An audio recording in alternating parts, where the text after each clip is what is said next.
This news is funded by viewers like you. Please support our work at democracynow.org/give. This is Democracy Now!, democracynow.org, War, Peace, and the Presidency. I'm Amy Goodman with Juan Gonzalez. Hurricane Milton comes just 2 weeks after Hurricane Helene battered Florida and other southeastern states, killing at least 230 people. A new analysis by the group World Weather Attribution finds the burning of fossil fuels has made highly destructive storms like Helene more than twice as likely.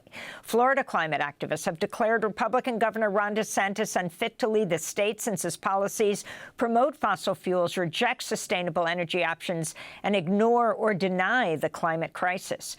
We're joined now by two guests. In our New York studio, David Wallace-Wells is with us, New York Times opinion writer, columnist for the New York Times Magazine. His recent piece is headlined "Sleeping Through Hurricane Helene," author of the book The Uninhabitable Earth. But we're going first to Manuel Ivan Guerrero, an 18-year-old freshman at the University of Central Florida, UCF. He's an organizer with the Sunrise Movement, helping with hurricane rapid response, and has just called on major TV networks to hold a climate hurricane town hall with the presidential candidates Kamala Harris and Donald Trump on October 17th, the day early voting begins in the swing state of North Carolina, parts of which were just devastated by Hurricane Helene. We welcome you both to Democracy Now! Let's begin in Orlando with Manuel. Describe what the situation is right there, Manuel, and where you're living, the number of people who had to evacuate, how intense the rain was, and what you're calling for. Hi, Amy. Thank you for having me. And the situation here at UCF is honestly a lot better than the rest of the city of Orlando. There's footage and there's stuff from the off-campus housing near UCF and downtown Orlando of trees fallen down and buildings that are still without power at this time, even as the hurricane left 6-7 hours ago. And in general, Orlando is in a much better position than Tampa due to not being on the coast, but it's still really nowhere near where it should be. And honestly, this just has me more scared for what the future is going to look like in Florida and how the landscape of Florida is going to look like 10-15 years from now when we're having these 1,000-year storms every 3-4 years now. And we're definitely extremely concerned about the way that it's going to affect our community and the people that haven't been able to evacuate. Many people weren't able to evacuate either for economic reasons or because of shortages. People aren't able to evacuate from 2 storms back to back in this way. When you can't afford rent, you can't really afford to buy $300 of gas money and then a hotel somewhere you've never been to before. And what we're really fighting for is to make the Biden-Harris administration focus on this as a climate issue and to make it a top 3 priority for them in this coming election, because we need a candidate that's really fighting for climate. And that's why we're calling for this hurricane town hall, specifically in North Carolina, probably the most affected state by hurricanes at the moment, a state in cities that 10 years ago would have been unimaginable to have flooding in Asheville. And that destruction that we saw in Asheville and the destruction that now we're seeing in Tampa and in downtown Orlando are things that we really should not be seeing at the moment. Things that are completely unprecedented levels of damage. And the way that this hurricane intensified 3-4 categories in 12-15 hours is unprecedented, and we should really be focused on that. And Manuel, can you talk about the situation where Florida, which has been ravaged for decades by major hurricanes, but increasingly has become a danger zone for climate change, having a governor who's a climate crisis denier? Honestly, with the leadership that we have in Florida right now, they don't listen to the needs of Floridians. We are at the front line of the climate crisis, and all they focus on is the crisis in the moment of the hurricane and not the root cause. Like Ron DeSantis sent garbage trucks to Tampa last week to pick up trash before Hurricane Milton, and due to the debris from Hurricane Helene. yet he refuses to see the fact that climate change is the cause for this. And we know this for a fact. And we can see the way that fossil fuels are causing these issues, and we can see the intensification and the heat that's causing all of this to happen. And the way that we've been specifically, even Republican leadership in the state that has recognized the fact that the climate change does exist, as Rick Scott said 2 weeks ago after Hurricane Helene, they still refuse to recognize the reason that the climate is changing. And that is the fossil fuel investment that we have in the state of Florida, and the focus that we have on fossil fuels and the fossil fuel lobby that exists so deeply within the state. I just wanted to play a clip from the Republican presidential debate last year. All 8 participants declined to raise their hands when asked by Fox News moderator Martha McCallum if human activity is to blame for the climate crisis. This is how Florida Governor Rick DeSantis responded. Do you believe in human behavior is causing climate change? Raise your hand if you do. Well, look, we're not school children. Let's have the debate. I mean, I'm happy to take it to start. Alexander, so do you want to raise your hand or not? I don't think that's the way to do it. So, David Wallace-Wells, if you can respond, I mean, we're talking about a state where the governor, many have described as a major climate denier, what this means, and, you know, emblematic of many in the country. Yeah, I think the story is much bigger than Ron DeSantis. I mean, we're talking about, you know, Donald Trump campaigning in part on Project 25's promises to defund FEMA and cut emergency services and disaster response.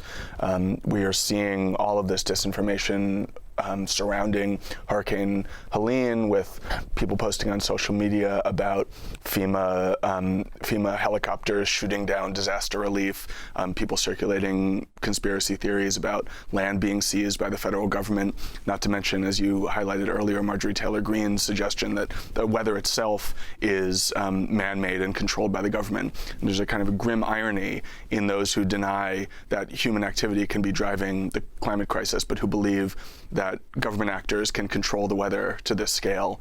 I think we're entering into a really dark new phase, reckoning with the climate crisis, when, you know, 10 or 15 years ago, climate activists would have told you when the stuff really starts to hit the fan, people are going to wake up.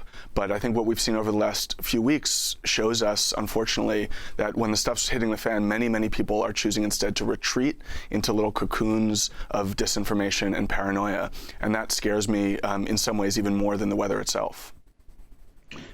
And David Wallace-Wells, what's the estimated cost of damages from these hurricanes? You've noted that the costs may well exceed the total green investment in the U.S. for the year.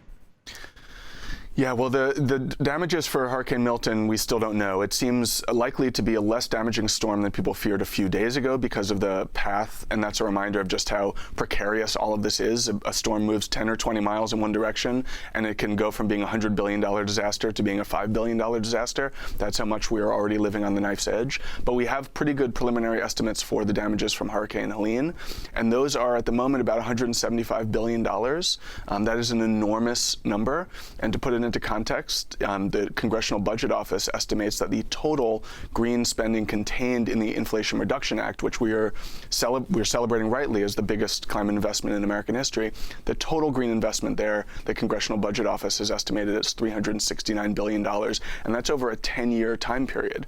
This one storm, Hurricane Helene, delivered almost half of the damage that the IRA has been estimated to pay out in green outlays. And I think there's an even bigger context to understand there too, which is a storm that hit Nepal simultaneously with Hurricane Helene here in the U.S. that killed also 200 people and devastated the country of Nepal. The damage there was estimated at only $175 million, which is to say that storms of incredible catastrophic impact around the world are tallied as unbelievably trivial compared to the damage in the U.S., not because the storm itself was less intense, not because the loss of life was any less severe, not because the damage was any less grim, but just because when we tally these things in dollars, we actually value the lives and the property of people living elsewhere in the world dramatically less than we value the lives and property of people living in the U.S. In fact, that differential is a 1,000-fold differential exponential between the way that we calculate the damage of Hurricane Helene and the way that we calculated the damage from the flooding in Nepal. That is grotesque. It is on some level natural that Americans experience a form of climate narcissism and focus on what's happening in their backyard. But I think it's always important to take the global picture and see how much worse those living elsewhere in the world with many less resources to respond and to adapt than we have are suffering even more intensely than we are here in the U.S. To follow up on that global perspective, in the last months, we've seen the typhoon Babinka in China, extreme monsoons in India, and heat waves across the Mediterranean, and many of these countries have less resources, as you mentioned, to deal with them. Yet the American public is almost unaware of this stuff. Yeah, I mean, I mentioned the flooding in Nepal, but at the same time as that was happening, there was also a hurricane hitting Acapulco. That was the second major hurricane to hit Acapulco in a year. The one that hit last summer was perhaps the most dramatic hurricane that we've seen in the age of climate crisis. This was a hurricane that intensified from a pretty quotidian tropical storm to a Category 5 monster in the space of 24 hours. And unlike Hurricane Milton, which was projected to intensify over the course of that period, meteorologists who are looking at the Hurricane Otis in Acapulco were completely taken by surprise, which meant that last year that city was almost unable to evacuate. They had so little warning ahead of the storm. They had a similar deluge 2 weeks ago as we were watching Hurricane Helene, and that's a city that is now again underwater for the second time in 2 years. So, these are storms that seem to demand our full attention when we look at any one of them, and yet there are often multiple of them going on around the world at any one time, which is just another mark of what a different universe of climate impacts and global warming we're living in now, already entirely outside the window of temperatures that enclose human history. We are running an experiment, a dangerous experiment, to see how much of the human civilization we've brought with us to this point can survive these new climate conditions, and we're going to be finding out the answer to that question in the coming decades, unfortunately. Relating to this issue of what happens in the rest of the world and how little we pay attention, comes the issue of what we do in this country, how we build this country as one of the leading climate change, sadly, promoters in the world, the causes of climate change, this country, the United States. There's a new research paper finding that in the months after a hurricane landfall, communities experienced between, 7,000 and 11,000 excess deaths, far above the official estimates. In what way? And why is insurance an important driver of what should actually be sustainable development? Yeah, the paper about hurricane mortality is really eyebrow-raising and harrowing, and it's just been published. And some scientists are still looking at the data, trying to figure out exactly what's going on there. But the basic story is that when a major hurricane hits, everything is disrupted. Medical services are disrupted, power goes out, people's lives are interrupted, and those can have knock-on effects, especially in dense communities where vulnerable people ultimately succumb to things that they would have been able to survive in other contexts. This impact, the researchers of this and the authors of this paper suggest, could account for as much as 5% of total deaths in these areas just from the hurricanes that we're seeing. It's a quite grim reminder of just how deadly all of these storms can be. We've gotten much better at evacuating, as the evacuations in Florida this week show, but we're still not protecting people nearly enough. And that goes for the direct mortality impacts. It also goes for the longer-term impacts on lives and livelihood, and that's, I think, where the insurance question comes in. Over the last few years, we've seen historic losses across the insurance business, driven in part by climate change. And in places like Florida and California, it's really becoming quite unclear who will be protecting those who need protection. If your house is flooded or destroyed, who will help you rebuild? In North Carolina, we saw the intense center of Hurricane Helene flooding, Asheville and its county, Bonneville County. Less than 1% of the homes in that county carried flood insurance. Less than 1%. Many of these homes were literally destroyed. Many more of them were damaged considerably. And many of those people living there will have absolutely nowhere to turn for help. They're not people living in Malibu who have, millions of dollars to spend on a new house after a wildfire. These are people who are quite vulnerable, and both the private insurance system and the federal flood insurance system have very, very little to offer them. I think what we're being told by these disasters is that we need to do much, much more to protect people in harm's way, and that many more people are really in harm's way than we thought just even a few years ago. And David, I wanted to ask you, you mentioned earlier Project 2025 with this presidential election less than a month away and a very close race. What are your concerns about how a potential Trump presidency would deal with the issue of climate? Well, I'm glad to be here talking about it today because I actually think a lot of the green energy transition stuff that has been going on in the aftermath of the IRA will probably continue because the political logic of the green investment boom in places like Texas is somewhat undeniable. We're probably going to continue building out green energy somewhat rapidly. But on the adaptation and disaster management side, I'm really, really quite concerned. In Project 2025, they call for the privatization of the hurricane forecasting system, which would mean you'd have to pay for good information about where hurricanes were coming. Donald Trump, when he was last president, tried to cut disaster relief in FEMA by as much as 2/3. As we've seen in the aftermath of Hurricane Helene, he also refused to send disaster relief to certain states based on whether the constituents had voted for him in sufficient numbers. This is really a recipe for disaster because in any 4-year period, it's likely that extreme weather is going to intensify.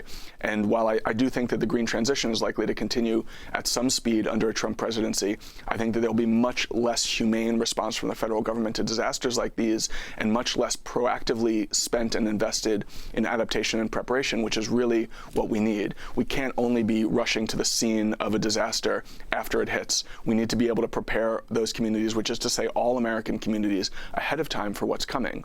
Asheville is a perfect example of this. FEMA has actually, I think, done a relatively good job, all of the conspiracy theories notwithstanding, but a community that is hit without preparation is going to be devastated. That's what it means to be living in a world defined by weather we have not seen for all of human history, and that is the experience that we're having now. The climate that we're living in now is unprecedented in all of human history. That means unprecedented risks, unprecedented hazards. We need to be preparing for those ahead of time as though they are unprecedented, not as though they are just normal weather, which is how many on the Republican side of the aisle want to see them. And before Manuel Ivan Guerrero, you go, I wanted to ask you in Orlando as a student at UCF, if these catastrophes, this one Hurricane Helene after another Milton, following up on this question around the presidential election, how it's affected young people in the swing. I mean, we're talking about swing states of North Carolina, the key state of Florida. It's been very disconcerting for young people. Also, I just lost power, if you didn't notice from the lighting change. We just on air, but it's been very disconcerting to lots of young people to see. And it has been very stimulating for those conversations. I hear many of the people on my floor who stayed for the hurricane who don't usually talk about the election, talking about the way that this has been mismanaged and the way that this is so concerning, the fact that we had 2 hurricanes in 2 weeks and the way that it's affected our schooling and it's affected the people that we know and our family members that live in Tampa and all of those things. And that's really had people conversing about the election and really talking about the effects of these climate disasters and the way it's going to affect our communities and our families and our futures. Well, Manuel Ivan Guerrero, we want to thank you for being with us. University of Central Florida, organizer with the Sunrise Movement. Even though your electricity went out, your lights went out, you shed great light on the subject. And David Wallace-Wells, please stay with us, New York Times opinion writer. We'll link to your new piece, Sleeping Through Hurricane Helene, author of the book, The Uninhabitable Earth. Democracy Now! Is funded by viewers like you. Please give today at democracynow.org/give.